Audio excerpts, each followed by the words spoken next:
Welcome back, WNST, Towson, Baltimore, and Baltimore Positive. Wish we had more positive things to say. We have great sponsors here. We've been mixing things up, hoping you guys are digging the new music beds and the new vibe of the BaltimorePositive.com. And, of course, all of it brought to you by our great sponsors, my friends at Sporticulture, sending the Magma lamp up. Luke, the Magma's sort of like low and droopy right now. It's not even like bubbling right now. It kind of reminds me of what the Ravens look like in the trenches. World famous chicken at Royal Farms, real fresh, real fast. And I saw the Justin Tucker coffee commercials and booting him up over the weekend. I've got the Royal Farms blend in the Cole Roofing mug. I got to get me some Baltimore Positive mugs around here as well. Our friends at Taharka, and I'm going to ship this out up to Luke in Pennsylvania and everybody else out there.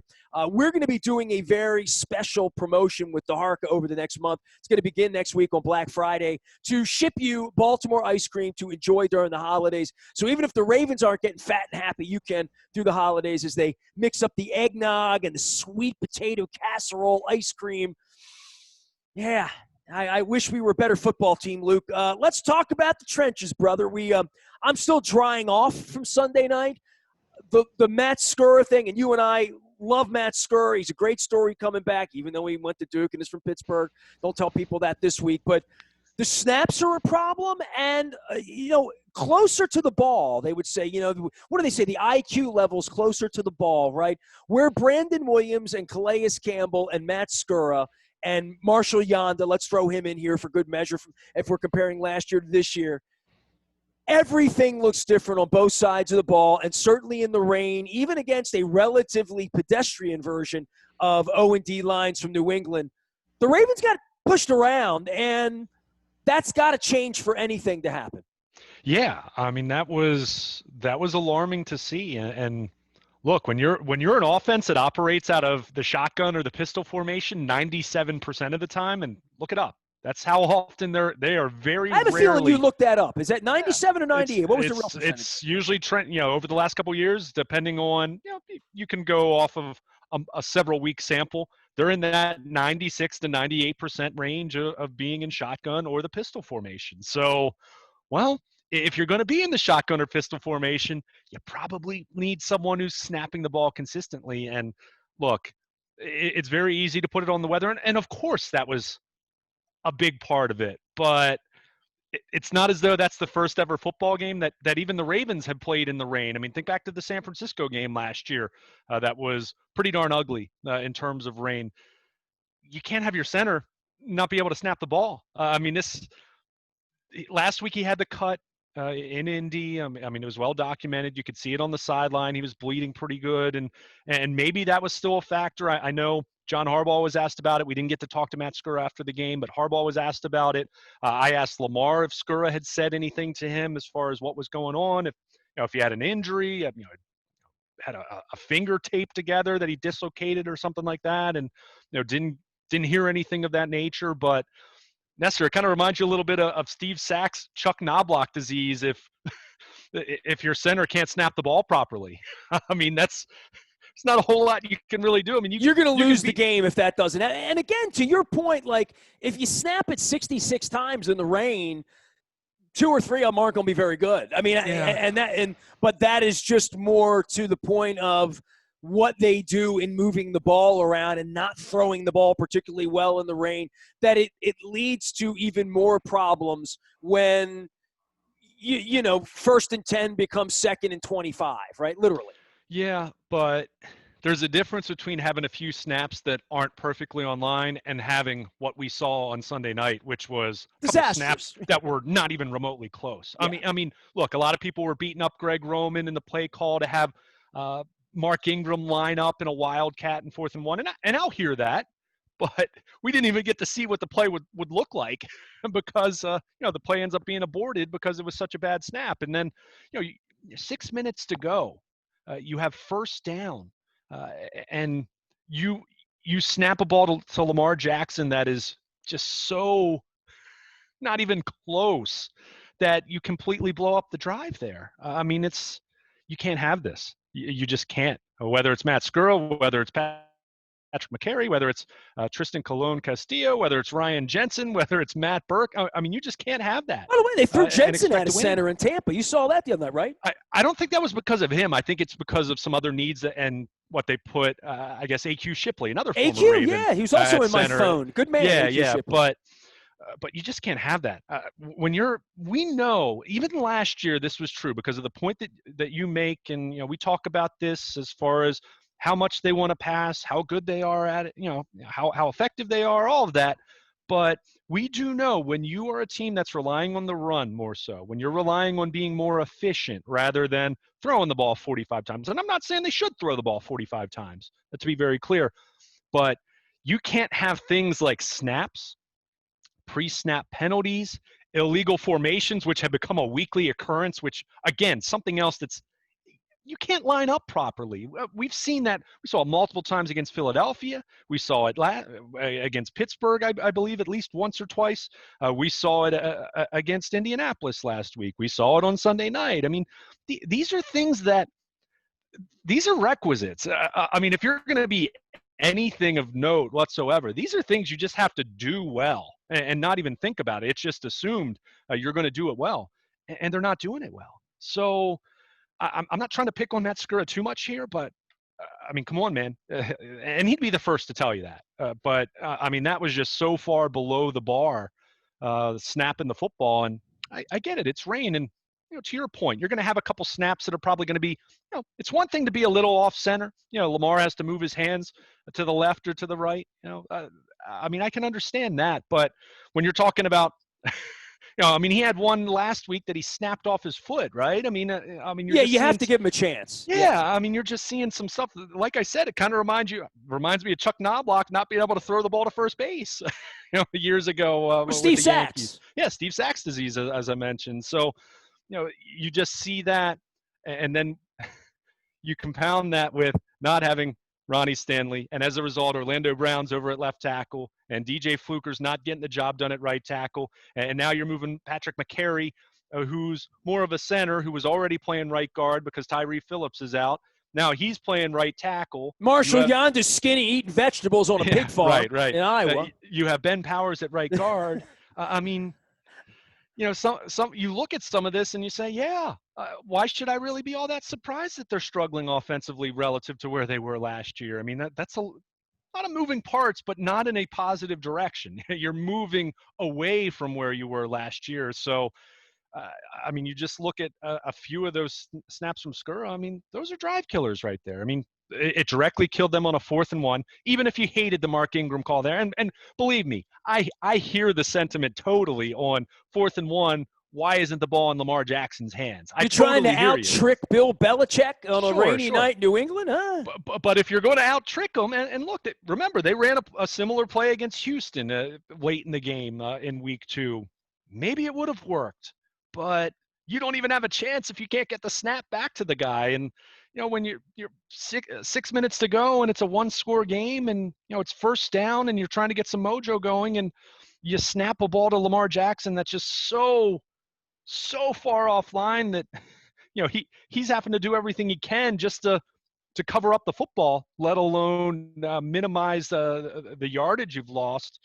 I mean, that's just a drive killer, especially considering where the elements were. So, certainly, again, to not acknowledge the rain would be unfair to Skura, but at the same time, that wasn't just about rain. Something's going on there. Whether it's the finger that he cut last week still bothering him, whether it's in his head now, which if you're the Ravens, you pray it's not that because, boy, you start getting into sports psychology and things of that nature. You've seen some great players in various sports kind of go down the tubes with and when it starts getting in your head, when it's mental more so than something physical. But it's just you got to be better in the trenches. And I guess this is where it brings us to the defensive side of the ball. And no Brandon Williams leaves the game very early in the first half. Didn't have Calais Campbell. I already had some relative concern because anyone who'd watched New England the last few weeks, and in fairness to Cam Newton, he had looked a little bit better throwing the ball the last couple weeks after his first couple starts coming back from being out with COVID. He looked awful. I mean, he just looked absolutely terrible. He had looked better the last couple of weeks, but the Patriots, John Harbaugh said it after the game. Judon said it after the game. Chuck Clark said it after the game. They knew the Patriots were going to try to run the football on them. And when you're in a position when you don't have Campbell and then you lose Brandon Williams, you still have Derek Wolfe. And I thought Derek Wolfe played pretty well. But going from Campbell and Williams to Justin Matabuke and Justin Ellis, I mean, that's a pretty substantial drop-off. And look, they weren't not putting it all on them. There were established starters who did not play well in the trenches, but we talk about it all the time to the point where it's cliche, and it's one of those talking points that, you know, is right up there with winning the turnover battle. I mean, it's kind of the no-brainer statement, but you lose the battle in the trenches on both sides of the ball, yeah, you're going to get beat. And that's exactly what happened to the Ravens on Sunday night. And now the big question is, when are you going to get Calais Campbell back? When are you going to get Brandon Williams back? Because, you know, Derrick Henry and the Titans are coming to town, and we saw how that story went last January. Well, this is a good time to ask about Brandon Williams, because they're a different team without him historically over 4 seasons now, right? Like going back to Wembley, that when he's not there, and you know, and I don't want to say he's maligned or you know, you don't think much of him, and he's there. You know, he got paid, and all he does is quietly be a part of a 14-2 team to some degree. And then the minute he's missing, you can't stop the run. Yeah, and I'll openly admit I'm as guilty of this as anyone. That not that I have ever suggested that Brandon Williams stinks or anything like that, but there is why did you give him all that money? Well, you know, what makes him special? Right? Well, but it is also because of how the league has evolved, and it is more of a pass-first league. And look, when the Ravens go up against teams that are more pass-heavy, Brandon Williams doesn't make as big of an impact. But when you don't have him out there and teams see that you can't stop the run, guess what they're going to do? They're going to run the football on you, and they're going to run it and run it and run it some more. And, you know, we saw against Philadelphia what the Eagles were able to do when Brandon Williams was out as a close contact on the COVID list. We've seen it. You know, we saw it against Cleveland in Week 4 last year, the famous post-game spat that he had with Earl Thomas in the trainer's room after the game. You know, Williams didn't play with the cranky knee, and we saw it. I mean, the big example, you mentioned London, but remember the lowly Chicago Bears came to town and just absolutely gutted them from a run game standpoint to the point where Mitchell Trubisky, a rookie quarterback, came into Baltimore and he didn't do anything, but his running game beat the Ravens. So there is all kinds of evidence. And what made the problem even more magnified was Calais Campbell was brought in. Yeah, not to say that they didn't want his pass rush prowess, and he does offer that. And he's led the team in sacks this year, entering Week 10. But first and foremost, they wanted him as a 5 technique and a guy who could slide inside when they go to sub package, that he's dynamic against the run. So you're missing those 2 guys. And, oh, yeah, Michael Pierce isn't part of the picture either. He's not on this team anymore. You just look at who they had up front, and I know Matt Judon said after the game that, you know, they didn't live up to the standard, and there's no excuse to give up that kind of yardage in the running game. And, you know, it's fair saying that. And they needed to be better, no question. But to sit here and say that I'm shocked that they struggled to stop the run without Calais Campbell and Brandon Williams, I'm not shocked in the slightest. Well, you know, knowing all of that, we weren't as concerned going into the game. I mean, I sat around on Sunday watching the other games, making food with my wife, working on Baltimore Positive, doing stuff. And it didn't occur to me that the Patriots might be good enough to do what they did in the rain on Sunday night, especially with all the players missing. Not Nick Boyle, but Stanley, Smith, Ford, all of the missing ingredients. I still thought, they'll be fine. They were not fine. They are not fine right now. And I think we're going to spend much of the week talking about this fat back that Tennessee is going to bring in and how that gets stopped. And, oh, by the way, Steelers won again too. You know, and we're probably not going to talk much about them in December, but we're going to talk about them next week because of Thanksgiving. They have 2 games in the next 10 days, and they're banged up, and things have gone poorly, and they're even more banged up getting off the bus from Foxborough on Monday morning than they were on Sunday night. I don't want to say it's code red, but I think all of us are beginning to become concerned as to whether this really is the kind of team that can win in January. Yeah, and I mean, certainly the concern in the code red is appropriate if you're looking through the lens of wanting to be the number 1 seed. If you're looking through the lens of wanting to win the division, and obviously they still want those things, but you just look at it and they're 3 back of Kansas City when you take into account the tiebreaker.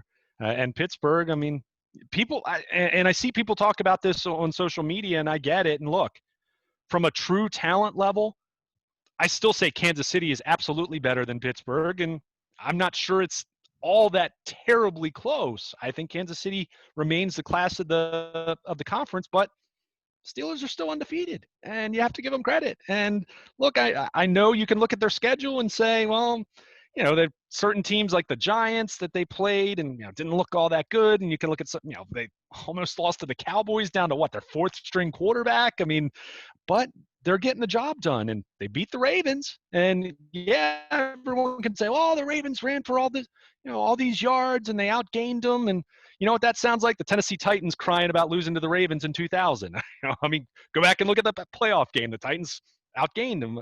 It ultimately comes down to, are you making the plays that you need to make to win the football game? And Pittsburgh's done that. So that aside, we know, and the Ravens have been in this position. Their 2 Super Bowl wins did not come being a number 1 seed or a number 2 seed. I mean, they were a wild card in 2000. They were, they're a division winner in 2012, but at 10-6, certainly. But wasn't they also anything. had pretty good health at the end of those years, and pretty good. It was, yeah. But if you remember that 2012 team that struggled as much as they did, go look at their injury list in December. I mean, they were really banged up. So Ray Lewis wasn't playing, right? I mean, Yonda was banged up. They had a lot of guys banged up in December. Now, to your point, they did get healthier, and you do look at where the Ravens are now and say, all right, you assume Calais Campbell come back. Whether it's this week, whether it's next week, whether it's the week after that, after the Thanksgiving game, regardless of what that means for these 2 games against Tennessee and Pittsburgh, but you assume he's going to be back and healthy. Same with the Brandon Williams. Same with the Jimmy Smith. You hope. He didn't play on Sunday, even though probably not that terribly consequential, considering New England didn't do a whole lot. Trick play notwithstanding, throwing the football. But you're going to get some of these guys back, but you're not getting Ronnie Stanley back. You're not getting Nick Boyle back. You've already had so many depth injuries at corner, and we haven't mentioned it to this point. Terrell Bonds, who, look, it's kind of crazy that a guy that was on the practice squad not that terribly long ago, he goes down, and I'm not saying it's a crushing injury by any stretch of the imagination, but depending on the severity there, that's another corner that potentially you lose after Khalil Dorsey went on IR. Well, nothing else, but he was in the program. He knew the playbook, right? Well, when you start bringing guys in off the street in Week 12 and saying, "There's Ben Roethlisberger," go figure out Juju Smith-Schuster next Thursday night. When they were watching the game on television on Sunday night, that's problematic, and that's where they're heading in the secondary right now. Yeah. And we've said this for a while, and again, with the assumption that Jimmy Smith comes back, he missed the week with an ankle. From what I understand, if you kind of look at their injury report every week, and to Jimmy's credit, he had played every game up until Sunday night. He had a different ailment just about every week being on the injury report. I think, the ankle's bothering him, but I think he had 3 or 4 other things bothering him, and you almost wonder if the Ravens kind of said, we need to shut you down for at least a week to get you healthy. But with corner, fortunately, the only one that they've lost that was really going to factor heavily into what they did was Tavon Young. They still have their top 3, assuming Jimmy comes back in this coming week or the following week for Pittsburgh, whenever it is. But they're now in a position where one injury away for any of those 3 guys going down, Peters, Humphrey, or Jimmy Smith. Now you're counting on a Tramon Williams, who they just signed, who, look, has had a really nice career. longtime Green Bay Packer. And to his credit, at age 36 last year, 37 now, but his age 36 season, he played really well for the Packers last year. Pro Football Focus graded him out very highly. So, it was had been a surprise that he wasn't playing yet this year. And there had been an assumption that he was going to be winding, he would wind back up with the Packers at some point. But, now you're in a position where you're one injury away from leaning on someone like that very heavily. And that's what happened to them on Sunday night. And, he was fine, but it's one thing to be fine against New England, a team that at this point, Jacoby Myers has done a nice job for them the last few weeks, but they don't have any pass catchers that scare you. But Tennessee has good pass catchers. We know Pittsburgh has good pass catchers. We sure as heck know Kansas City has great pass catchers if the Ravens are fortunate enough to cross paths with the Chiefs in January. So, it's just another one of those things that they're teetering there. It's okay for right now because they haven't lost the top three, but you're now down to having lost Tavon Young, Anthony Averett, who is supposed to be back, Khalil Dorsey, who is supposed to be back. We'll see with Terrell Bonds. I mean, the knee injury did not look good, but and they lost Amon Marshall in training camp. I mean, you're kind of down to what? As far as your depth now, your number 9 corner, your number 10 corner, as far as what the hierarchy was, envisioning it at the start of training camp. So, that was irrelevant to New England on Sunday night, the cornerback depth. But that's going to be really important coming up here, and you're just holding your breath that when you see Marlon Humphrey holding his shoulder at a couple different points on Sunday night, he finished the game. Not saying, dude, I saw Marcus Peters limping at one point, right? Yeah, I mean, anytime you see that now, look, it's terrible anyway because we're talking about Pro Bowl talents. I mean, I don't care how good your depth is, you don't want to lose those guys. But now you're in a position where, I don't know, you're starting to think about Ronnie Prude and Willie Gaston, and I think back to that 2007 year, Nestor, where they lost everyone at the cornerback position, and they had so many injuries in the secondary. And you think back to Rashawn Melvin in 2014 and Danny Gore.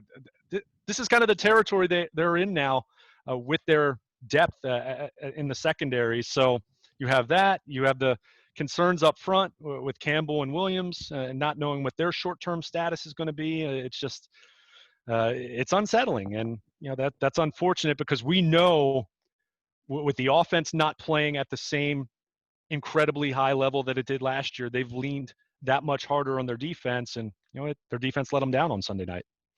He is Luke Jones. You can find him, Baltimore Luke, out on Twitter and social media. He'll be in Owings Mills this week. It is a normal week. We don't have a whole lot of 1 o'clock Sunday games left on the roster here. Things are going to get a little weird quickly. It's weird sitting around all day Sunday and this past week waiting for the rain on Sunday night. But Thursday night games and a Thursday night game against Dallas and a Monday night game against Cleveland.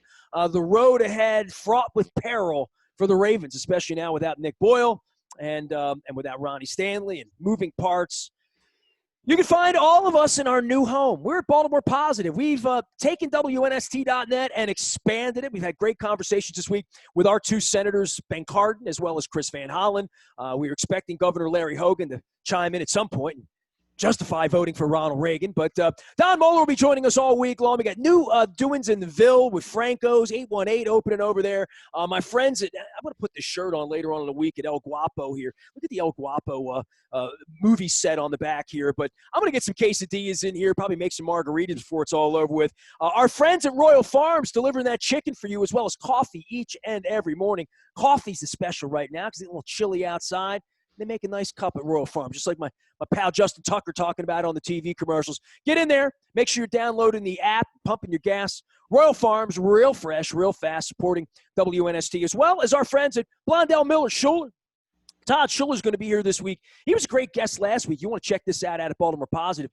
Todd was a local delegate and won and lost a race that involved him all day, all night, watching ballots get counted by Republican and Democratic officials. So kind of an interesting little piece. You might want to check that out with my pal Todd Schuler. He'll be back on this week as well. Well, Bill Cole will be here from Cole Roofing and Gordian Energy, talking all things COVID. He's had some COVID issues going on like all of us right now. A reminder to everyone out there, please wear your mask, wash your hands, be safe. Let's try to get through this crazy, crazy time in all of our lives and stay safe as we get up on Thanksgiving next week with the Steelers and the holidays and hopefully some eggnog ice cream. Our friends at Taharka are going to be offering a very, very special deal. If you're familiar with Taharka ice cream, they are local, serving up social change. They have a huge announcement coming next month as well at Taharka. But one of the big announcements is that we're going to be delivering this ice cream to your door throughout the holidays. $15.70 off of an order of 8, which is how they deliver it. It's usually $56. Going to be $40.30 on the website at Taharka Brothers. We'll be telling you more about that. But you're going to be able to get the eggnog, you'll be able to get the peppermint bar, the sweet potato casserole, as well as my new favorite, which is the pumpkin spice latte. I didn't know I was this much of a pumpkin guy. Maybe I'm more of a pumpkin guy than I thought. I thought I was more of an apple cider guy. They have an apple crisp that they're doing at Taharka too that I have not tasted yet, but I'm looking forward to it. This is the Honey Graham. Taharka Brothers working with us this month to deliver ice cream, and I'm going to be asking everybody in the Baltimore Positive community to do this because I want you to taste how good it is and the difference that local makes. Taharka Brothers ice cream. Our friends at Planet Fitness still socially distanced, staying safe.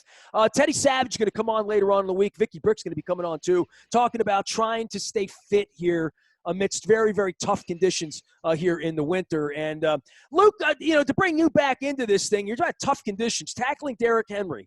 Where are you on tackling Derrick Henry on Sunday? Concerned.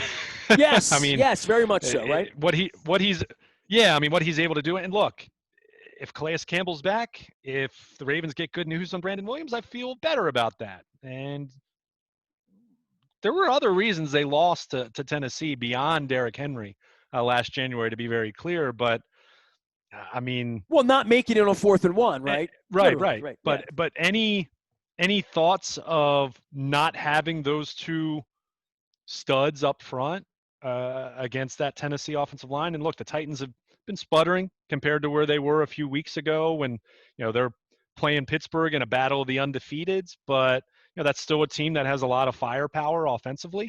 And I'll go back to what I mentioned as far as some of the depth at cornerback and having a little bit of concern there, knowing Jimmy Smith's been banged up so much. Tennessee has some weapons in the passing game that are something to deal with. And Ryan Tannehill hasn't, for as much as everyone assumed he was going to turn back into a pumpkin, that hasn't really happened this year. Again, like I said, recently Tennessee's been a little more questionable, but a lot of that's been their defense has been so disappointing. So it's fascinating to me to have a guy like Tannehill that for any of these plays, Lamar comes out like a rocket. Mahomes takes a year off, but comes out like a rocket. Aaron Rodgers, and even in that generation, God, we saw what happened to Drew Brees the other night. I hate to see these guys get injured at this point in the season. But when you think about these overlooked guys that get drafted and don't get a real shot, and the Josh Rosen types, and all of these names that you and I went to Indiana. Look at Cam Newton, right? Beat us on Sunday night, right? But all of these second-hand quarterbacks, for whatever it is, even Flacco last week, third-hand, throwing it around for the Jets. But at some point, there's going to be a blossoming of some Rich Gannon. One of these guys is going to be really good in their 30s because they learned something in their 20s. And, look at this poor kid from the Jets now, right? Like, he looked like he was going to be – now they're going to throw him out with the bathwater.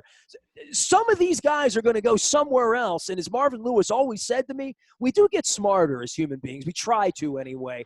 Tannehill was a guy with all the skill, right? So look at Teddy Bridgewater after the injury to come back and be the skill set, the mind, the arm, the ability, the vision for the game.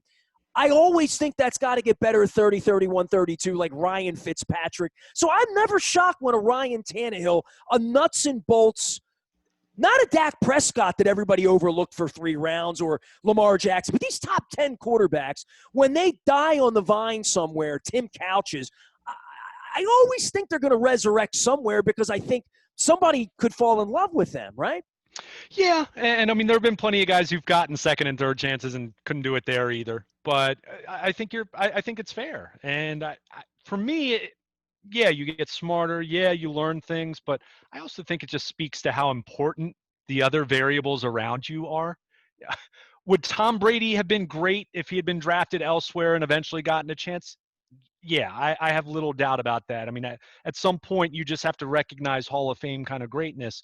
Do I think he wins 6 Super Bowls somewhere else other than being with Bill Belichick in New England? Probably not. Dude, I disagree. I strongly disagree with you on that. I think if Tom Brady would have been Tim Couch and wound up in Cleveland with a bunch of stiffs around him, you may have never heard of him. And maybe I'm foolish. With Michael Jordan, it's different. I think in football with a quarterback, I think there are buried Todd Marijuanoviches and, buried quarterbacks that may have somewhere else not have David Carr, just guys that if they would have gone to the Steelers or gone somewhere decent with decent coaches and not a half of these organizations are vagabond. Half of them, in the by and by. But I was just making that point that where you wind up and your coaches. But you said Tom Brady would have been okay anywhere. I don't know. I mean, I don't even want to give that to Tom Brady. I think you're not giving him nearly. I mean, that's insane to suggest that. The guy's probably the greatest quarterback of all time, at least in the Super Bowl era. I mean, you got to give him credit if just because you don't like the Patriots. But I'm not even taking that away from him. I'm saying the system can kill you if you're the quarterback. That's all. All. If Tom Brady would have wound up without Belichick, with the Jets, with some stiff, he may have rode the pine and wound up somewhere else. I mean, Brett Favre's a great example of he could have gone nowhere. He didn't because he was given an opportunity, and I guess he sobered up. I don't think he ever admitted to being sober when he was winning with the Packers early on, with Viking and all the other things, alcohol, the things that went on in his life. But I do think you can be buried quickly if bad coaching, I don't think bad leadership can bury you. There's not enough good quarterback play in the league. I mean, look at some of these guys that are still in the league. I mean, Matt Schaub's still a backup quarterback in this league. He was done 6 years ago. Case Keenum have a job? Yeah. I think he does, right? But we're getting a little bit off topic because we're bringing this back to Tannehill. But that's fine. But Tannehill's a great argument to have. I think this is a great bar argument. But the point I was making wasn't that Tom Brady would win 6 Super Bowls and be the greatest of all time everywhere else. My point was there were other places he would have wound up that still would have been a great quarterback. Only maybe he would have been Drew Brees winning 1 title in his career rather than winning 6 is my point. But, in the case of Tannehill, he comes to gets a new lease on life and gets away from Adam Gase as much as, that's kind of proven out to be, maybe he's not the genius that Peyton Manning vouched for him to be way back when you consider what happened in Miami and what's happened with the Jets. And, to your point, you mentioned Sam Darnold, but, it does speak to if you're in a place that has the proper variables. Lamar Jackson is a great example here. There were other teams that like Lamar Jackson, maybe not in the first round as it played out, but if the Ravens never draft him at the end of the first round, I'm guessing Lamar Jackson's not on the board much longer. He's probably going somewhere in the next 15 picks, let's say, in the second round. But the difference is that a team that would have tried to build an offense in this unique way that the Ravens have? Current struggles aside, you can't argue that it hasn't worked out at an extraordinary level, at least in the regular season. Now, January playoffs, that legacy will ultimately be defined one way or the other. But if Lamar winds up somewhere else and they try to do to him what the Atlanta Falcons tried to do to Michael Vick 15 years ago, it's probably not working out nearly as well. I'd say he's definitely not winning a league MVP in his second year based off of that. So it does speak to variables matter. Coaching matters. The talent around you matters. Yes, ultimately the greatest quarterbacks can do more with less. That doesn't mean they can do more that they can do a lot with nothing. And I think, with Ryan Tannehill and Tennessee and, I mean, Lamar with the fit here in Baltimore, I mean, it's been special. It doesn't look as special right now, but it's been special. So, in that case with Tennessee coming in next week, I mean, not that the Ravens should be fearing them, or not that I think the Ravens can't win or won't win, but they certainly have to be ready. And Again, bringing it back to, Ryan Tannehill will be the first to tell you that, Derrick Henry, he's the train.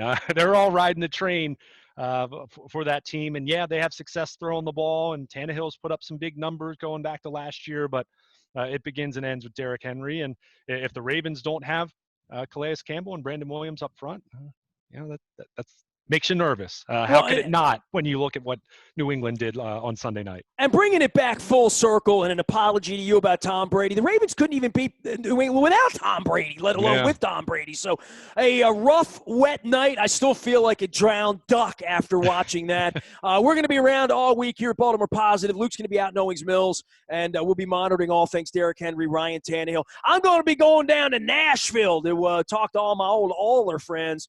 And I don't know what else to say. We'll have a lot of Titans talk here this week, a lot of constitutional talk here this week as well. Don Moeller going to join us.